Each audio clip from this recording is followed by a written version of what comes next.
Hola, en la presente lección vamos a hablar de las reglas básicas de la puntuación.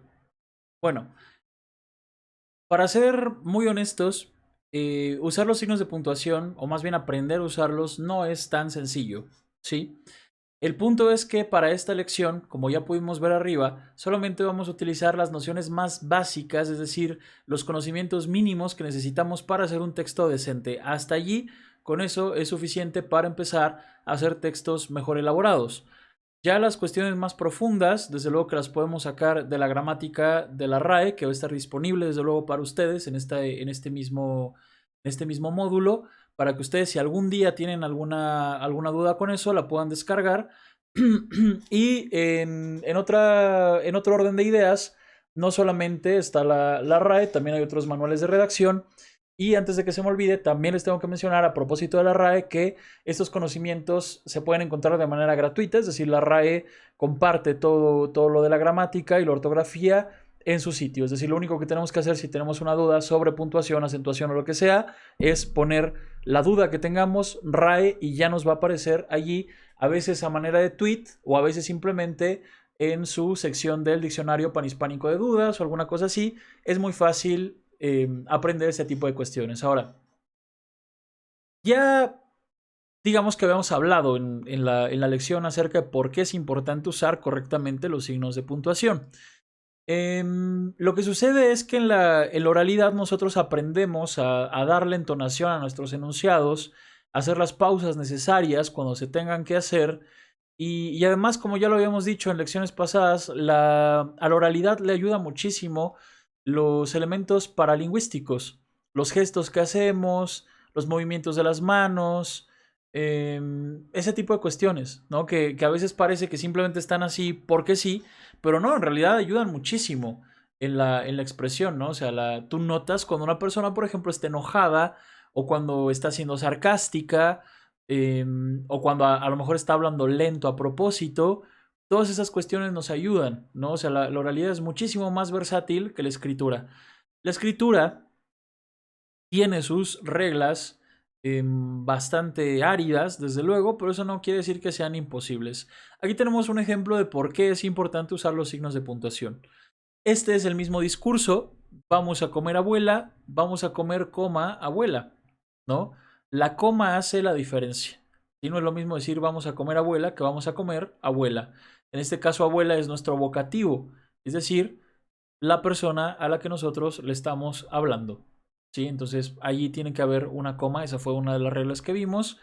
Entonces, para darnos a entender correctamente, tenemos que utilizar los signos de puntuación de manera adecuada. ¿Sí? Entonces, primero vamos a hablar de la coma. Todo el mundo sabe que es una coma, es este simbolito de acá. Regla importante: siempre se pone pegada a la palabra. Y eso se los digo porque de repente cuando tú escribes a mano, a veces ponen los signos donde se te da la gana. No, tiene que estar pegadita a la palabra. ¿Sí? Ahora, ¿qué representa la coma? Representa una pausa breve, pero no se equivoquen. Por ejemplo, a la hora de leer, no quiere decir que cuando tú veas una coma te vas a detener, ¿no? O sea, es una pausa breve, pero a veces esa pausa simplemente está allí no porque te tengas que detener, sino porque así se establece en el discurso, o simplemente porque está marcando ciertas cuestiones que tienen que ver con la sintaxis, no porque te tengas que detener a fuerzas, ¿no? Entonces, no lo vean así como que sea una pausa, así pausa de veras, ¿no? Simplemente representa una pausa. De hecho, la palabra coma significa corte, viene del griego, significa corte. Después de esta, se sigue escribiendo con minúscula, eso es regla. Después de coma, se escribe con minúscula, a menos de que siga un nombre propio. Y se usa así, ¿no? Tiene muchísimos usos, vamos a ver rápido los más importantes para separar los elementos de una enumeración. ¿Qué cosa es una enumeración? Si tú vas a decir, vas a escribir que alguien compró algo y fueron varias cosas, ahí estás enumerando cosas. Juan compró galletas, pan, carne, queso y tortillas. La regla es muy fácil. Esto es regla de oro, por eso es que vimos las partes de la oración, porque había que ver cuáles son las partes de la oración. Regla de oro: una coma no puede ni debe, está prohibido, no debe ni puede separar las partes del predicado. ¿Sí? O sea, el predicado, un predicado, que ya vimos qué es el predicado, qué partes puede tener. El predicado se escribe de corrido. No hay cortes entre el verbo y ninguna parte del predicado. ¿Sí? Entonces, por ejemplo, acá sería un error poner Juan compró, coma, porque ahí estaría separando el verbo de su objeto directo, que es galletas, ¿no? Lo que sí se va a separar por comas va a ser las distintas partes que conforman al objeto directo, que en este caso el objeto directo va a ser muy largo, porque objeto directo va a ser galletas, pan, carne, queso y tortillas, o sea, la cosa que compró Juan, que es el sujeto. ¿Sí? Entonces, regla de oro, no se separan las partes del predicado con comas, ¿sí? Solamente en caso de que el objeto directo sea una enumeración, en caso de que el complemento indirecto sea una enumeración, allí sí cada miembro de la numeración va a tener su separación con coma tal y como está acá. Pero entre el verbo y el objeto no hay coma nunca, tal y como acá. Aquí está vacío porque no debe de haberlo, ¿sí? Ahora, el último elemento de la enumeración no se le pone coma, sino le pone la conjunción y. Hay que ponerle la conjunción y. Aquí hay otro ejemplo de enumeración. María, Elena, Juan y Pedro vinieron a la fiesta. En este caso estamos hablando de un sujeto que está conformado por varias personas. Vinieron es un verbo en plural, por lo que va a haber un sujeto plural, ¿sí? Entonces María, Elena, Juan y Pedro son el plural, es decir, son varias personas que hacen la acción de venir. Ahora, como son varias, aquí hay que coordinarlo, ¿no? María, coma, Elena, coma, Juan, y el último miembro, que va a ser Pedro, ya no se separa con coma, sino con la conjunción y. Y como pueden ver, no hay separación entre el verbo y el resto del predicado. ¿Sí? Que les digo que es una regla de oro. Ahora, cuando se empieza una oración por el complemento circunstancial, eso sí hay que marcarlo con coma porque eso se llama alteración sintáctica. ¿Cómo que alteración sintáctica? El español es una lengua de orden libre, es decir, casi que puedes hacer las combinaciones que tú quieras, pero hay un orden estandarizado, un orden canónico. Y el orden canónico del español es que la oración empieza así: sujeto, verbo y objeto, o sujeto y predicado. Entonces, si tú pasas una parte del predicado al principio de tu enunciado, eso se llama alteración sintáctica. Estás alterando el orden natural de la lengua. El orden natural de la lengua sería decir, Juan vendió su casa hace muchos años. Pero como estás empezando por el complemento circunstancial, hace muchos años Juan vendió su casa, entonces esa alteración sintáctica se marca con coma. Hace muchos años, coma, Juan vendió su casa. Aquí lo mismo, el orden canónico debería de ser cierra las ventanas antes de irte. Pero como estás adelantando alguna parte del predicado, estás adelantando el complemento circunstancial, eso se llama alteración sintáctica y por eso hay que ponerle coma acá. Antes de irte, coma, cierra las ventanas. ¿Sí? Ahora, más usos de coma. Para indicar el vocativo, es decir, la palabra que designa a la persona con la que estás hablando, eso es tu vocativo. Por ejemplo, si escribes hola Juan, esto sería lo correcto. Que la próxima vez que tú escribas en WhatsApp o en inbox, si tú le dices hola a alguien, es hola, coma, fulano de tal. Eso es el vocativo. Quiero que vengas, Juan, la fiesta no será divertida sin ti. Juan es el vocativo. Ahora hay una diferencia. Acá, como este es todo el enunciado, obviamente acaba coma y acaba punto, porque ahí terminó el enunciado. Pero en el caso en el que el vocativo vaya en medio del enunciado, entonces Juan por eso está entre dos comas.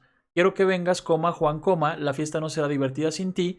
Y estas dos comas están encerrando al vocativo. ¿Por qué tienen que encerrar al vocativo? Porque el vocativo en realidad no es parte del enunciado, es un enunciado aparte. Es un enunciado dentro de otro enunciado. Y para marcar que hay un enunciado dentro de otro enunciado, hay que encerrarlo entre comas. Así de fácil. Ahora, para separar incisos, el inciso se define como una información accesoria que tú puedes quitar y no pasa nada si la quitas. Por ejemplo, si dices, da igual, de hecho, si dices Pedro, el novio de mi amiga, es mecánico, o si dices Pedro es mecánico. Esa información que está en rojo es información accesoria, adicional. Tú la puedes quitar y no pasa nada. ¿Sigues entendiendo el mensaje concreto que es decirle a mi receptor que Pedro es mecánico? Pero si yo quiero especificar más cosas sobre Pedro, esa cosa que voy a especificar, eso es información accesoria y la puedo remover. Ahora, para indicar que eso es información que puedo remover, la tengo que encerrar entre comas. ¿sí? Que sería un poco el equivalente al paréntesis, de hecho, ¿no? De hecho, es el mismo sentido del paréntesis, nada más que hay grados de, de información accesoria, información que es necesaria, información que es menos necesaria, información que es todavía menos necesaria. La que es más necesaria va entre comas, la que es menos necesaria va entre paréntesis o entre rayas. Lo mismo pasa con este conjunto de oraciones. María, la chica más inteligente de mi clase, reprobó el examen o María reprobó el examen. ¿Sí? Lo que está en rojo es la información accesoria, lo que yo podría quitar y sigo entendiendo mi mensaje concreto, que es que María reprobó el examen. ¿Sí? Ahora, más usos de coma. Siempre se pone coma antes de conjunciones adversativas, por ejemplo, antes de pero, más, aunque o sino. Aquí están todos los ejemplos, dijeron que vendrían, pero no llegaron. Me pides que te crea, coma, mas no confío en ti. No te daré la razón, coma, aunque llores. Al parecer no fue un accidente, coma, sino que fue a propósito. Aquí es regla, siempre, siempre, siempre, antes de pero, antes de más sin acento, antes de aunque y antes de sino, irá coma, y eso es imprescindible. Ahora, también se pone coma delante de las preposiciones consecutivas introducidas por con que, así que, de manera que. No se preocupen por el con que, porque eso no lo usamos en español de México, eso se usa en España, y eso no se usa acá. Prometiste acompañarle con que ya puedes ir poniéndote el abrigo. Es un equivalente a decir así que. Eso ya les digo, no se usa en México, se usa en España. Reprobaste, así que no tienes permiso de ir a la fiesta. Está enfermo, coma, de manera que no vendrá. Antes de esto, con que, así que y de manera que irá su comita. Ahora, más usos de coma, todos estos, por consiguiente, coma, tal, tal, tal, tal, tal. No obstante, coma, tal, tal, tal, tal, tal. Efectivamente, coma, tal. ¿Sí? O sea que, por consiguiente, pongo una coma. No obstante, pongo una coma. Efectivamente, pongo una coma. ¿Sí? Y si tengo en medio de mi discurso cosas como, es decir, sin embargo, o generalmente, ese sin embargo, ese generalmente, ese es decir, también lo voy a encerrar con comas. ¿Sí? Ahora, uso del punto. Hay tres. El punto es uno solo, es decir, es ese simbolito de acá, pero se le designa como punto y seguido, que es aquel que separa los enunciados dentro de un párrafo, punto y aparte, que es lo que indica que un párrafo ha terminado y que va a comenzar otro, y se le llama punto final al que cierra tu texto. Así de fácil. Sí, ahora la regla importante es que después de un punto, no importa si es aparte o seguido, se va a seguir escribiendo la primera letra con mayúscula, con la excepción de que ese punto esté marcando una abreviatura. Por ejemplo, decir DR, doctor, eh, si no dijera el nombre, porque obviamente el nombre se escribe con mayúscula, pero si uso una abreviatura, cualquiera que sea, después no va mayúscula, porque ese punto no está marcando el final de nada, sino simplemente está marcando la abreviatura. Por lo tanto, se sigue escribiendo con minúscula si es el caso. Porque si digo DR Ramírez, pues obviamente ahí sí tiene que escribir Ramírez con mayúscula porque Ramírez es un nombre propio. Pero de ahí en fuera no. Ejemplo del uso del punto. Noten eso. El mar estaba embravecido aquel día, los barcos bailaban sobre el agua, sorteando las olas con dificultad. Miguel, sentado en el muelle, esperaba el regreso de su padre. Atisbaba el horizonte buscando ansioso su barco con la mirada. Aquí tenemos el ejemplo del punto y seguido. Esto nos está separando dos enunciados. El primer enunciado es el mar estaba embravecido aquel día. ¿Cómo sé yo que eso es un enunciado? Recuérdenlo. La definición de enunciado es que es un mensaje completo y esta es la clave de empezar a usar bien el punto y seguido. Si yo ya terminé mi idea, es decir, mi enunciado, ya lo terminé, ya te di un mensaje completo, le pongo un punto. ¿Sí? Ahora va a ser seguido si el siguiente enunciado está relacionado estrechamente con el enunciado anterior. Si ya no tiene nada que ver, entonces lo pongo aparte. ¿Sí? Porque ya va a ser otro enunciado en otro párrafo.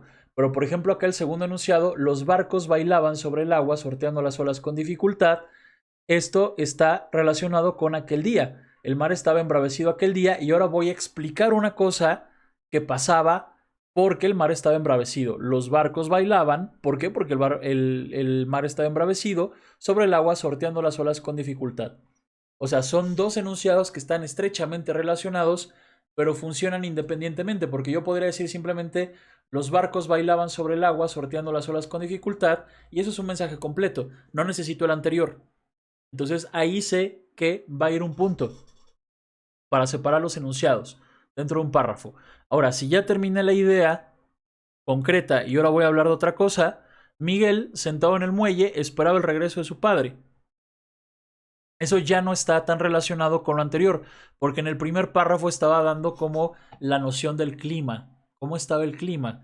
Ahora voy a hablar de lo que estaba haciendo Miguel. Obviamente está relacionado con el anterior porque es un texto, tiene que haber un entretejido de ideas, pero lo siguiente ya es otra cosa. Miguel sentado en el muelle esperaba el regreso de su padre. Atisbaba el horizonte buscando ansioso su barco con la mirada. ¿No? Entonces, esta parte de acá, Miguel sentado en el muelle esperaba el regreso de su padre. Ahí ya terminé una idea, allí voy a poner un punto. Y luego sigue otra idea relacionada con la anterior. Miguel, ya no lo voy a mencionar porque sé de quién estoy hablando, atisbaba el horizonte buscando ansioso su barco con la mirada. O sea que esa es la clave. ¿Cómo sé dónde va a ir punto y seguido? Cuando termine yo de dar mi enunciado, allí pongo mi punto. Esa es la regla. Ahora, usos incorrectos de los puntos. Nunca se pone, eso tómenlo en cuenta, para ahora que van a empezar a hacer trabajos para la escuela, trabajos más profesionales, desde luego. No se pone punto en los títulos ni subtítulos de libros, de artículos, de capítulos, de obras de arte, de lo que sea. ¿Sí? Por ejemplo, hasta arriba de mi libro dice el donador de almas y aquí no lleva punto. Los títulos no llevan punto. Si yo me compro otro libro que se llama La Amada Inmóvil, en la página hasta arriba va a decir La Amada Inmóvil y aquí no va a llevar ningún punto. ¿Sí? Harry Potter y la Piedra Filosofal, yo veo mi libro o mi película y aquí no va a llevar ningún punto. Los títulos no llevan puntos. Aunque sean enunciados completos, aunque obviamente estén allí, no necesitan punto los títulos. Ni de artículos, ni de capítulos, ni de nada. ¿Sí? Se ponen así y ya, sin nada, sin punto. Ahora, el punto y coma.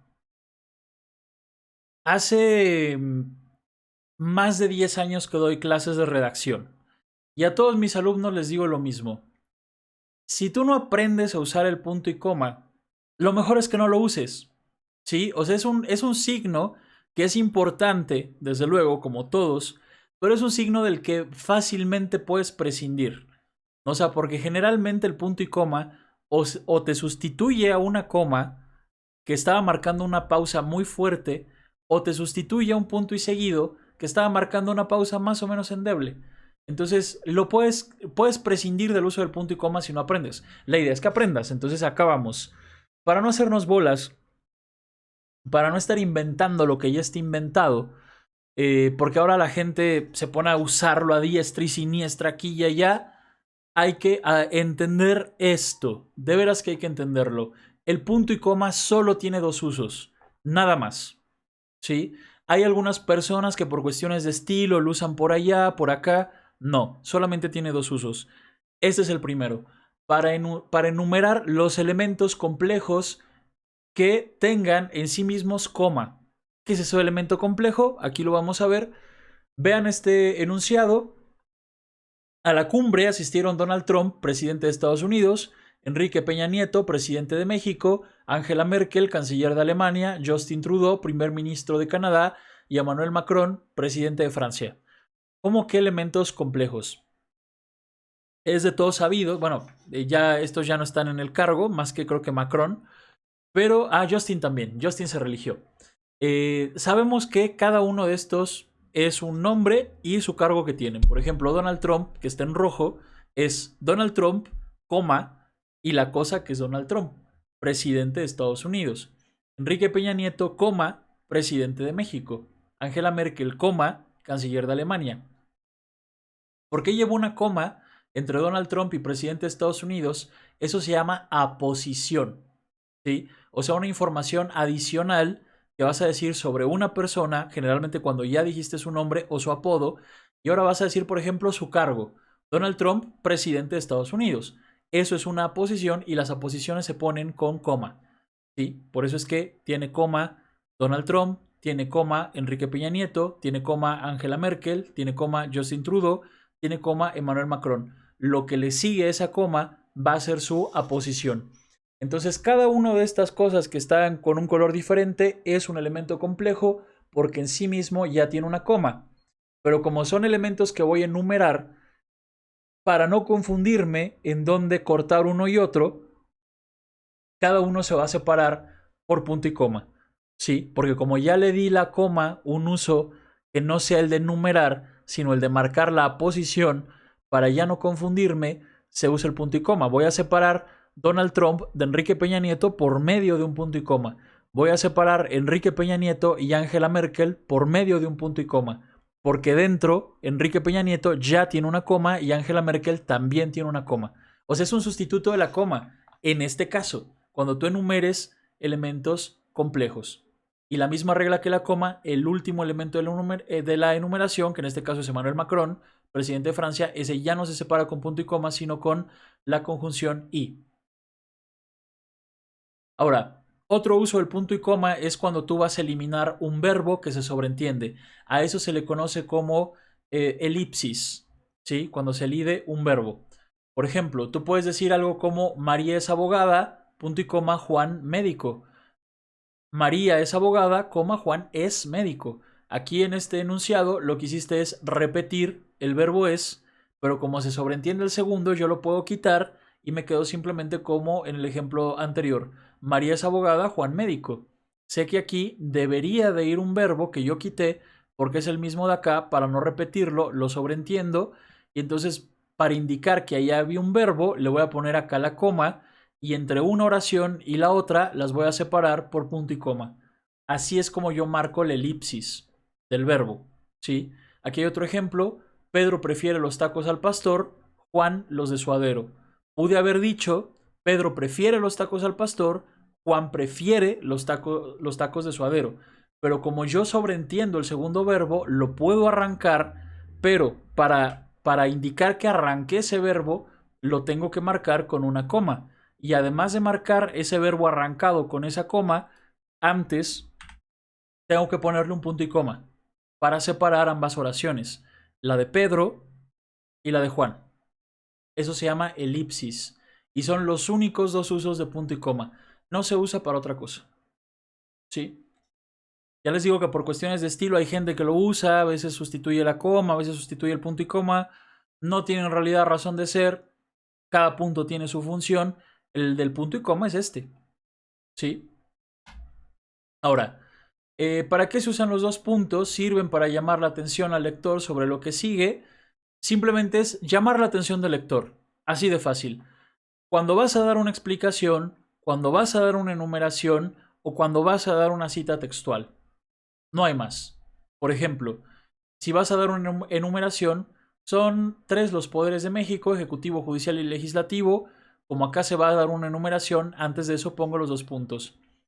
Si yo voy a dar una orden, también puedo dar los dos puntos. Vas a comprar lo siguiente. O sea, apunta, pon atención. Para que mi interlocutor me ponga atención, le pongo los dos puntos. Pan, galletas, queso, leche y cereal.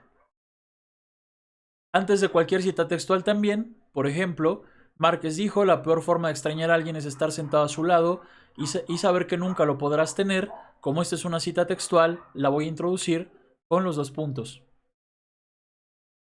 También en las fórmulas de saludo, en cartas y en correos electrónicos. La pandemia ya nos cambió la vida, ¿no? O sea, el COVID-19 nunca se va a ir, eso es una realidad que ya tenemos que aceptar. Entonces, de aquí a que nosotros nos toque vivir, vamos a estar trabajando en una modalidad híbrida una y otra vez, a menos de que sí suceda un milagro y se vaya el bicho. El punto es que, haya virus o no, el correo electrónico es súper usado y más en modalidades en línea. Entonces hay que tomar en cuenta una cosa. No es lo mismo que le mandes un correo electrónico a tu mamá a que le mandes un correo electrónico a la directora o al rector o a tu jefe, o a la persona que te va a contratar, o a tu jefe de prácticas profesionales, o a la persona a la que le estás haciendo el servicio social. No es igual. En ese tipo de mails que se usan en el ámbito académico y profesional, tienen que estar mejor cuidados. Entonces, ¿qué es cuidarlos bien? Que el destinatario de una carta o de un correo electrónico o de un oficio tiene que ir con 2 puntos. Y se los digo porque por influencia del inglés ahora se le está poniendo la coma. Es decir, querido amigo, coma y aparte el contenido de la carta o el contenido del correo electrónico. Estimado licenciado Rodríguez, coma y aparte el contenido de la carta. Eso está mal. Eso es inglés. En inglés funciona así. En español hay que usar los 2 puntos. ¿Sí? También se puede usar para separar ejemplificaciones. Por ejemplo, a veces Juan se comporta extraño y yo quiero explicar cómo se comporta. Pongo los 2 puntos y ahora voy a explicar qué es lo que hace. Hoy vino a la oficina en tacones. Ahora, haz tu exposición sobre un tema curioso. Voy a explicar o ejemplificar cuál va a ser el tema curioso. Los marsupiales, por ejemplo. Ese es otro caso en el que tienen que haber los 2 puntos. Ahora, uso de las comillas. Aquí están las dos que existen, las angulares y las más comunes. Algunos les llaman inglesas y francesas o españolas y no sé qué. Da igual, el punto es que son estas. Se usan indistintamente, es decir, ya es cuestión de cada quien si quieres usar estas o estas, da igual, es el mismo símbolo, nada más que estilizado de manera distinta, ¿sí? Se usa para enmarcar frases, por ejemplo, Séneca dijo, abro comillas, soledad no es estar solo, es estar vacío, esa frase tiene que ir entre comas. Para marcar apodos también, Joaquín El Chapo Guzmán. Para marcar coloquialismos o vulgarismos, por ejemplo, yo sé que la palabra vato es coloquial, entonces si yo estoy haciendo un texto formal, tengo que ponerle entre comillas. Todos esos vatos son tus amigos. Si tuviera que hablar de un vulgarismo, es decir, de una grosería, para yo indicarle a mi interlocutor que yo estoy consciente de que esa es una grosería, es decir, que es un vulgarismo, tendría yo que marcarla también con comas, ¿sí? Como es el caso de acá, ¿sí? Entonces, vulgarismos y coloquialismos, por vulgarismos me refiero a las expresiones groseras, a las groserías, y coloquialismos a las palabras que se usan en la vida cotidiana, en el ambiente más de amigos, más familiar, más de las redes sociales, ese tipo de cositas hay que ponerlas entre comas también cuando las estemos usando en un texto formal. Si estás escribiendo inbox, pues desde luego que no vas a estar usando comillas para ponerle vato, cuate o lo que sea, ¿no? Ahí no, pero un texto formal sí. Ahora, más usos de comillas para marcar títulos de canciones, poemas, cuentos, ensayos, nombres de canciones, etcétera. Por ejemplo, si digo me gusta Inevitable de Shakira, tendría que poner la palabra inevitable entre comillas. Todos los nombres de canciones, todos los nombres de poemas y de cuentos van entre comillas, como es el caso de esta canción de J Balvin o este poema de Octavio Paz que escribí entre comillas. Ahora, ¿para qué no se usan? Porque eso es súper común. Si pueden ver acá en el fondo de la diapositiva dice taquería El Vale. Y el Vale lo pusieron entre comillas. Para eso no se usan las comillas. Las comillas no enmarcan nombres ni de taquerías, ni de farmacias, ni de puestos, ni de abarrotes, ni de nada. No hay que ponerle comillas. La gente lo hace, la gente lo seguirá haciendo, no hay remedio, pero bueno, pues no es correcto. ¿No? O sea, no tiene su razón de ser que le pongas comillas a los nombres. Por ejemplo, Abarrotes Toño, Tacos Los Güeros, Papelería Los Hermanos. Nada que ver. No lleva ahí las comillas. Ahora, aclaración importante. Hay algunas novelas o libros, es decir, libros ya editados por una editorial seria, en donde sí le ponen comillas a los nombres por una cuestión de estilo, yo qué sé, pero no, en realidad no debería. Ahora, los signos de interrogación y de admiración. Es la misma regla para ambos, lo importante es que sepan que es obligatorio usar los dos, apertura y cierre. Los signos de interrogación solo se usan en discurso directo, es decir, cuando estás como tal haciendo una pregunta directa. Preguntas directas del tipo ¿cómo te llamas? ¿Cómo estás? ¿Me entendiste? Eso es un enunciado interrogativo. Es una pregunta directa. O enunciados exclamativos, quiero que salgas, no estás solo, o para marcar interjecciones, hola, gracias a Dios. Estrictamente, aunque ustedes no lo crean, la palabra hola estrictamente debe de llevar signos. La palabra gracias estrictamente debe de llevar signos y la palabra Dios también. Nadie lo hace, yo en lo personal ni lo hago, pero debe de. Es la regla, ¿no? Todas las interjecciones llevan signos de admiración. A menos de que las estés usando en otro contexto que no sea el de la interjección. Pero de ahí en fuera deben de llevar. Entonces, obligatorio usar apertura y cierre. ¿Por qué les digo esto? Porque por influencia del inglés o por flojera, a veces solo se usa el del final, pero en español hay que usar los dos. Apertura y cierre. O sea, es decir, el enunciado interrogativo o exclamativo como tal debe de quedar encerrado en los signos. Hay otros puntos, los puntos suspensivos que se usan para interrumpir una oración. Solo son 3, no 4, no 5, no 6, no 7, porque a la gente le encanta poner ahí un montón de puntos suspensivos. Son 3 nada más. ¿Sí? Pueden marcar un final impreciso o literalmente para dejar algo en suspenso. O sea, como que para lo que hacen es cortar el discurso para dejarlo en suspenso. Por ejemplo, si tan solo la gente no votara con las vísceras, bueno, en una democracia nunca se sabe. O sea, aquí lo dejé un poco en suspenso, quizás iba a decir otra cosa y ya no lo dije, cambié mi discurso, bueno, en una democracia uno nunca sabe. Dijeron que primero los pobres, pero en Tabasco ya no sabe uno qué pensar de este gobierno. No lo dije, omití algo acá, lo marco con puntos suspensivos. Cuando los puntos suspensivos no cierran un enunciado y este continúa tras ellos, se escribe con minúscula. Por ejemplo, no quiero que te vayas. Aquí lo único que hice fue alargar el tiempo en el que yo voy a introducir el te vayas. No es que haya cambiado el enunciado sigue siendo el mismo, no quiero que te vayas. Simplemente aquí hice una pausa, por lo tanto aquí se sigue escribiendo en minúscula. El muy descarado vino con su amiga a la fiesta, iba a decir otra cosa, seguramente aquí iba a insertar acá una grosería, terminó diciendo amiga y como no se, simplemente se alargó el mismo enunciado, no se escribe con mayúscula porque sigue siendo el mismo enunciado. Estaba pensando si, y te quedas pensando, es decir, si quieres vamos al cine. Aquí otra vez me quedé pensando, pero es el mismo enunciado, por lo tanto no tengo por qué ponerle mayúscula acá, porque sigo hablando de lo mismo. O sea, solamente se hizo una pausa, más no se cambió el enunciado. En cambio, en los ejemplos anteriores sí. Aquí sí se cortó el enunciado, iba a decir otra cosa y finalmente termino diciendo otro enunciado que ya no es parte del anterior. ¿Sí? Ahora, también al final de una enumeración que dejo abierta o incompleta, que es el equivalente a poner la palabra etcétera. Por ejemplo, si pongo en el zoológico hay focas, leones, jirafas, monos, cocodrilos. Como ahí hay 1000 animales, no los voy a poner todos. Para no ponerle etcétera, le puedo poner los 3 puntos.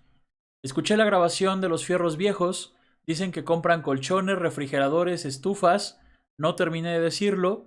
En lugar de poner etcétera, pongo los 3 puntos. Recordé a nuestros viejos amigos, a nuestros viejos compañeros. Luis, Juan, Pedro, María. No terminé de nombrarlos a todos. Simplemente dejo la enumeración abierta. ¿Sí? Cuando se quiera expresar que antes de lo que se va a decir hay una duda o un temor. Por ejemplo, no sé qué decir.